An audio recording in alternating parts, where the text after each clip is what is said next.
ಒಂದು ಸೀರಿಯಸ್ ಅದಂತೇಳಿ ಮುಂದಿನ ದಾರಿ ನಮಗೆ ಏನು ಹೇಳಿಲ್ಲ ಅವರು, ನಮಗೆಲ್ಲ ಏನು ನಾರ್ಮಲ್ನ ಎಲ್ಲ ಬಿ ಪಿ ಗಿಪಿ ಎಲ್ಲ ಚಲೋ ಅದ ಅಂದಿ ಸಲೇನು ಅಲ್ಲೇ ಬಿಟ್ಟಿದ್ದೆವು. ಅದು ಸತ್ ಮೇಲೆ ಹೇಳ್ತಾರೆ ಅವರು, ಇದು ನಿಮ್ಮ ಸೀರಿಯಸ್ ಅನ್ನ ಅನ್ಕಸಿಂದ. ಅವಾಗ ನೀವೇನು ಹಾಂ ಅವಾಗ ಸೀರಿಯಸ್ ಅನ್ನ ಅಂತ ಹೇಳಕಸಿಂದ ಇದು ಮಾಡ್ಯಾರ ನಮಗೆ ರೀ. ಸೀರಿಯಸ್ ಇದ್ದ ವ್ಯಕ್ತಿ ಏನು ಮಾಡ್ಬೇಕು ಫಸ್ಟ್ ನಮಗೆ ಮಾಡಬೇಕು, ಅವ್ರು ಏನು ಮಾಡಿದ್ರೆ ಮಾಡಿಲ್ಲೇನು. ಹಾಂ ಅವ್ರು ಏನು ಚಿಕಿತ್ಸೆ ಏನೂ ಮಾಡಿಲ್ಲ, ಸೀದಾ ಈ ಸತ್ತನ ಅನ್ಕಸಿಂದ ಹೇಳಿದ್ರು. ಅದು ಮಾಡಿ ಡಿಸ್ಚಾರ್ಜ್ ಮಾಡ್ಕೊಂಡೈತೆ ಅಂದ್ರೆ ತಲೆ ಡ್ಯೂಟಿ ನರ್ಸೇ ಈಗ ಡ್ಯೂಟಿ ಡಾಕ್ಟರ್ಗಳೇ ಇಲ್ಲ ಅಂತ ಅವ್ರ ಮನೆ ಹೋಗ್ಯಾರಂತ. ಅವ್ರು ಕೇಳಾರ್ದು ಇದು ಮಾಡ್ಲಿಕ್ಕೆ ಬರ್ರಿ. वो मेरा गांव वाला बच्चा है, मेरे घर के बाजू रहता है। वो ऐसा है कि वो पढ़ाई के लिए ऐसा आया था। रात में उसके दोस्त के संग कुछ फंक्शन को गए थे। आते टाइम में कालनूर के पास एक्सीडेंट हो गए थे।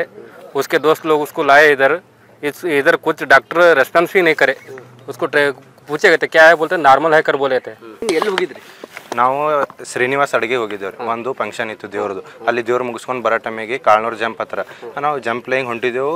ಆಯಿತು ನಾವು ಜಂಪ್ ಅಂದರೆ ಅಲ್ಲೇ ಕಾಳ್ನೂರು ಹತ್ರ ಇದ್ದಿದ್ದೆವು. ನಮ್ಮ ಗಾಡಿ ಹಿಂದಿತ್ತು, ಅವ್ರ ಗಾಡಿ ಒಂದು ಸ್ವಲ್ಪ ಡಿಫ್ರೆಂಟ್ ಇತ್ತು ಅವ್ರಿಗೆ. ನಮಗೆ ಆಯಿತು ಹೋಗೋ ತನಕ ನಾವು ಬರೋ ತನಕ ಅವ್ರ ಗಾಡಿ ಮೇಲೆ ಬಿದ್ದಿದ್ರು. ಯಾವ ಗಾಡಿ ಹೊಡೆದು ಅಂತ ನಮಗೆ ಗೊತ್ತಿಲ್ಲ. ಬರೀ ಅಲ್ಲಿ ಏನಂತಂದ್ರೆ ಅದು ಅವ್ರಿಗೆ ಎತ್ಕೊಂಡು ಹೋದ್ರಪ್ಲೆ ಅದು ಗಾಡಿದೇನೋ ಬಿದ್ದೀವಿ ಅಂತ, ಅದು ಕಾರ್ ಅದ ಅಂತ ಕೇಸಿಂದ ಅಲ್ಲಿ ತಿದ್ರು ಅಲ್ಲಿನ ಮಂದಿ.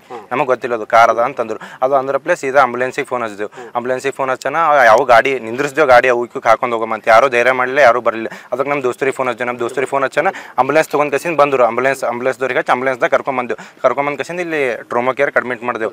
ಇಲ್ಲಿ ಯಾವ ರೀತಿ ನಿಮ್ಗೆ ರೆಸ್ಪಾನ್ಸ್ ಮಾಡಿ ಏನು ರೆಸ್ಪಾನ್ಸ್ ಇಲ್ಲ. ನಾವೇ ಒಳಗಿಂದ ಹೋಗಿ ಕಸಿಂದ ಇದು ರಾತ್ರಿ ಆಗ್ಯದ, ನೈಟ್ ಸ್ಟಾಪ್ ಇಲ್ಲ ಹಂಗಿಂಗೆ ಅಂತಮ್ಮ ನಾವೇ ಒಂದು 5-6 ಮಂದಿ ಇದ್ದೇವೆ. ನಾವೇ ಹೋಗಿ ಕಸಿಂದ ಗಾಡಿ ತಂದು ಗಾಡಿಗೆ ಎತ್ಕೊಂಡು ಹೋಗಿ ಅಲ್ಲಿ ಇದು ಮಾಡಿದ್ವಿ.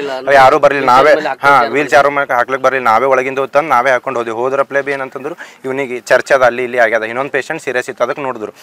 ಇವನಿಗೆ ಏನು ಬೇಡ ನಾರ್ಮಲ್ ಅನ್ನ ಬಿ ಪಿ ಚೆಕ್ ಮಾಡಿದ್ರು ನಾರ್ಮಲ್ ಅನ್ನ ಅಂತಂದ್ರು. ಅದು ಒಂದು ಇಂಜೆಕ್ಷನ್ ಒಂದು ಗ್ಲುಕೋಸ್ ಹಚ್ಚಲಿಕ್ಕೆ 1 ಗಂಟೆ 2 ಗಂಟೆ ಟೈಮ್ ತೊಗೊಂಡ್ರು ಅವ್ರು. ಎಲ್ಲ ನಾರ್ಮಲ್ ಅನ್ನ ಇವನಿಗೆ ಚರ್ಚೆ ಅದ, ಇದೇನಾಗಲ್ಲ ಅದಕ್ಕೆ ನೋಡಮ್ಮ ಅನ್ಕಸಿಂದ. ಅದಕ್ಕೆ ನಾವು ಹೇಳಿ ಸರ್ ಇವ್ನಿಗೆ ಹೊಟ್ಟೆ ಬ್ಯಾನಿ ಇಲ್ಲ ತಾವ ಚೀರ್ಲಿತ್ತೀನಿ ಹೇಳ್ತಿರು ಬಿ ಆಯಿತು ಇದಕ್ಕೆ ಇಂಜೆಕ್ಷನ್ ಮಾಡೀನಿ ಕಮ್ಮಿ ಆಗ್ತದೆ ಗ್ಲುಕೋಸ್ ಮಾಡಿದೀನಿ ಅಂತಂತಂದು. ಅದು ಆ ಹುಡುಗಿಗೆ ಯಾವಾಗ ನೀವು ಅಡ್ಮಿಟ್ ಮಾಡಿದ್ರಿ?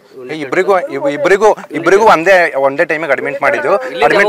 ಅದು ಅವರು ಸಿಸ್ಟರ್ ಅದು ಬಂದರು. ಅವರು ಸಿಸ್ಟರ್ ಬಂದರು. ಯಾಕೋ ಅವನಿಗೆ ಬಕ್ಕಳು ಅವ್ರು ಅಂದರು ಹಿಂಗೆ ಸೀರಿಯಸ್ ಅದ ಅಂತಮ್ಮನ. ಅವರು ಯಾರಿಗೂ ಹಚ್ಕೊಟ್ರು ಫೋನ್. ಅವ್ರು ಇಲ್ಲೇ ನರ್ಸ್ ಅಂತೇನೋ ಅವ್ರು ಫೋನ್ ಹಚ್ಕೊಡೋಣ. ಅವ್ರು ಯುನಿಟೆಡ್ ಅಡ್ಮಿಟ್ ಮಾಡಿದ್ರು. ಈ ಹುಡುಗ ನೀವು ಕರ್ಕೊಂಡು ಹೋಗ್ಬೇಕು. ಇವನಿಗೆ ಏನೂ ಇಲ್ಲ, ನಾರ್ಮಲ್ ಅನ್ನ ಎಲ್ಲ ಚಲೋನ ಬಿ ಪಿ. ಹಾಂ ಡಾಕ್ಟರ್ ಹೇಳಿದ್ದಾರೆ. ಅದು ಒಂದು ಆಯ್ತು ಅದು ಆದ ಪ್ಲೇ ಹೊಟ್ಟಿನೋ ಪೇನ್ ಅಂತಮ್ಮ.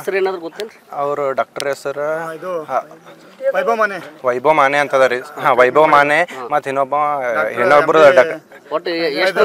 ಅಲ್ಲಿ ಟೋಟಲ್ ಒಂದು 14 ಮಂದಿ ಡಾಕ್ಟರ್ ಇದ್ರು. 10-12 ಮಂದಿ ಎದುರಿದ್ರು. ಅದು ಆದ್ರ ಪ್ಲೇ ಹೊಟ್ಟೆನೋ ಒಂದು ಚಿರ್ಲಿಕತ್ತಾನೆ ಏನಂತಂದ್ರು ಹೊಟ್ಟಿನೋ ಅಂತಮ್ಮನ. ಇದು ನೈಟ್ ಅದ ರೀ. ಅದು ವೀಲ್ ಚೇರ್ ಬರ್ತದಲ್ಲ ಅದು ಬರ್ಲಾರ ಬಿಟ್ಟಿಗೆ ಎಲ್ಲ 1-2 ಪೇಷಂಟ್ ಕರ ನೈಟ್ ಯಾರು ಇಲ್ಲ ಅಂತಮ್ಮನ. ಅದು ಬಿ ನಾವೇ ತೊಗೊಂಡು ಹೋಗಿ ಎಲ್ಲ ಸ್ಕ್ಯಾನಿಂಗ್ ಎಲ್ಲ ನಾವೇ ಮಾಡಿಸ್ಕೊಂಡ್ ಬಂದೆವು. ಸ್ಕ್ಯಾನಿಂಗ್ ಮಾಡಿಸ್ಕೊಂಡ್ ಬರೋಣ ಅದು ರಿಪೋರ್ಟ್ 9ಕ್ಕೆ ಬರ್ತದೆ ಅಂತಂದ್ರು. ಈ ತಾತ್ಕಾಲಿಕ ಏನಾದ್ರು ಅವರು ಮೆಡಿಸಿನ್ ಅಥವಾ ಏನಾದ್ರು ಅದೇ ಒಂದು ಇಂಜೆಕ್ಷನ್ ಒಂದು ಇದು ಕೊಡ್ಲಿಕ್ಕೆ 2 ಅವರ್ಸ್ ಮಾಡಿರಿ ಅವರು ಫಸ್ಟಿಗೆ. ನಿಮ್ಗೆ ಹೆಂಗೆ ಗೊತ್ತಾಯ್ತು ಡೆತ್ ಆಗ್ಯದ ಅಂತ ಕಸಿಂದ ಇದಕ್ಕೆ ಹೋಗಿ ಕಸಿಂದ ಅದು CT ಸ್ಕ್ಯಾನ್ ಅದು ಸ್ಕ್ಯಾನಿಂಗ್ ಮಾಡಿದ್ರಪ್ಲೆ ICU ಅಡ್ಮಿಟ್ ಮಾಡಮಂತಂದ್ರೆ ICU ಅಡ್ಮಿಟ್ ಮಾಡಿದ್ರಪ್ಲೆ ಎಲ್ಲ ಹೋಗಿ ಅವ್ರಿಗೆ ಕೇಳಿದೆವು. ಎಲ್ಲ ಪೇಷಂಟ್ ಎಲ್ಲ ನಾರ್ಮಲ್ ಅನ್ನಲ್ರಿ ಇಲ್ಲಕ್ಕೆ ಅಂತಂದ್ರೆ ನಾವು ಬೇರೆ ಕಡೆ ಡಿಸ್ಚಾರ್ಜ್ ಮಾಡ್ಕೊಂಡು ಬಿ ಹೋಗ್ತೀವಿ ಹೇಳ್ರಿ ಸರ್ ಹಂಗೆಲ್ಲ ಏನಿಲ್ಲ ಹಂಗೆ ನಾರ್ಮಲ್ ಅನ್ನ ಅನ್ಕಸಿಂದ ಅಲ್ಲಿ ಹೋದ್ರಪ್ಲೆ ಒಂದೆರಡು ಇಂಜೆಕ್ಷನ್ ಕೊಟ್ಟರು. ಒಂದು ಸ್ವಲ್ಪ ಇದು ಅದ ಅವನಿಗೇನೋ ಬ್ಯಾನಿ ಕಾಮಾಗಸಲ ಇಂಜೆಕ್ಷನ್ ಕೊಟ್ಟರು. ಆಯ್ತು ಅದು ಆದ್ರಪ್ಲೆ ಗಪ್ಪ ಆದ್ರಪ್ಲೆ ಏನಾಯ್ತು ಆಯ್ತು ಅವ್ರಿಗೆ ಅಂದೆವು. ಯಾರು ಡಾಕ್ಟರ್ಗಳು ಇರಲಿಲ್ಲ. ಯಾಕೋ ಇನ್ನೂ ಬಿ ನಾವು ಹೊಟ್ಟೆ ಪೇನ್ ಅಲ್ಲತ್ತೀವಿ ಅದ್ರ ಸಲ ನಾವು ಡಿಸ್ಚಾರ್ಜ್ ಮಾಡ್ಕೊಂಡು ಹೋಗ್ತೀವಿ ಅಂತಂದೇವು. ತಳಗೆ ಡ್ಯೂಟಿ ಡಾಕ್ಟರ್ ಇಲ್ಲ ಅವ್ರಿಗೆ ಕೇಳಿದ್ರೆ ಡಿಸ್ಚಾರ್ಜ್ ಮಾಡ್ಲಿಕ್ಕೆ ಬರಲ್ಲ ಅಂತಂದ್ರೆ ಹ್ಞೂ ಅನ್ಕಸಿ ಅಂತಂದು ಅದು ಅನ್ನೋದಕ್ಕೆ ಹಿಂಗೆ ಒಂದು ವರ್ಷಿಗೆ ಆಯ್ತು ಹಿಂಗೆ ಇದು ಅಲ್ಲತ್ತಿತ್ತು ಆಯ್ತು ಸತ್ತಾನೆ ಅಂತಂತಂದ್ರಿ ಅವ್ರು ಸೀದಾ. ಹೊಣೆ ಡಾಕ್ಟರ್ ರೆಸ್ಪಾನ್ಸಿಬಲಿ ನಿರ್ಲಕ್ಷ್ಯತೆ ಮಾಡ್ಯಾರಿ. ನಮಗೆ ಫಸ್ಟಿಗೆ ಅಡ್ಮಿಟ್ ಮಾಡಿದ್ರಪ್ಲೆ ನಾವೇ ಇದು ಮಾಡಿದೆವು. ಒಂದು ಇಂಜೆಕ್ಷನ್ ಒಂದು ಗ್ಲುಕೋಸ್ ಸೇರಿಸ್ಲಿಕ್ಕೆ 2 ಗಂಟೆ ತೊಗೊಂಡ್ಮೇಲೆ ಅದು ಅಂತ ICU ಅಡ್ಮಿಟ್ ನಾವು ಕೇಳಿದೆವ್ರಿಗೆ. ಮತ್ತು ಹ್ಯಾಂಗೆ ರೀ ಇದು ಹ್ಯಾಂಗೆ ಸತ್ತನ ಎಲ್ಲ ನಾರ್ಮಲ್ ಇದೆ ICUದಾಗ ಹಾಕಿದ್ಮೇಲೆ ಹಂಗೆ ಎಲ್ಲ ICUದಾಗ ಹಾಕಿದ್ಮೇಲೆ ಸೀರಿಯಸ್ ಇರ್ತದೆ ಹಂಗಂತಂದ್ರೆ ಅವ್ರು ಒಂದು ರಿಪೋರ್ಟ್ ಕೊಡ್ಲಿಕ್ಕೆ ಮರ್ದಿನ 9 ಗಂಟೆ ಕೊಡ್ತಾರೆ ಅಂತಾರೆ. ನಾವು 11 ಗಂಟೆಗೆ ಅಡ್ಮಿಟ್ 11:15 ಮಾಡಿರೈತು ಅಡ್ಮಿಟ್ ಅಲ್ಲಿ ಇದು ಅದರಪ್ಲೆ ಒಂದು ಸೀರಿಯಸ್ ಅದಂತೇಳಿ ಮುಂದಿನ ದಾರಿ ನಮಗೆ ಏನು ಹೇಳಿಲ್ಲ ಅವರು. ನಮಗೆಲ್ಲ ಏನು ನಾರ್ಮಲ್ ಅನ್ನ ಎಲ್ಲ ಬಿ ಪಿ ಗಿಪಿ ಎಲ್ಲ ಚಲೋ ಅದ ಅಂದಿ ಸಲೇನು ಅಲ್ಲೇ ಬಿಟ್ಟಿದ್ದೆವು. ಅದು ಸತ್ ಮೇಲೆ ಹೇಳ್ತಾರೆ ಅವರು ಇದು ನಿಮ್ಮ ಸೀರಿಯಸ್ ಅನ್ನ ಅನ್ಕಸಿಂದ. ಹಾಂ ಅವಾಗ ಸೀರಿಯಸ್ ಅನ್ನ ಅಂತ ಹೇಳಕಸಿಂದ ಇದು ಮಾಡ್ಯಾರ ನಮಗೆ ರೀ. ಸೀರಿಯಸ್ ಇದ್ದ ವ್ಯಕ್ತಿ ಏನು ಮಾಡ್ಬೇಕು ಫಸ್ಟ್ ನಮಗೆ ಮಾಡಬೇಕು. ಅವ್ರು ಏನು ಮಾಡಿದ್ರೆ ಮಾಡಿಲ್ಲೇನು.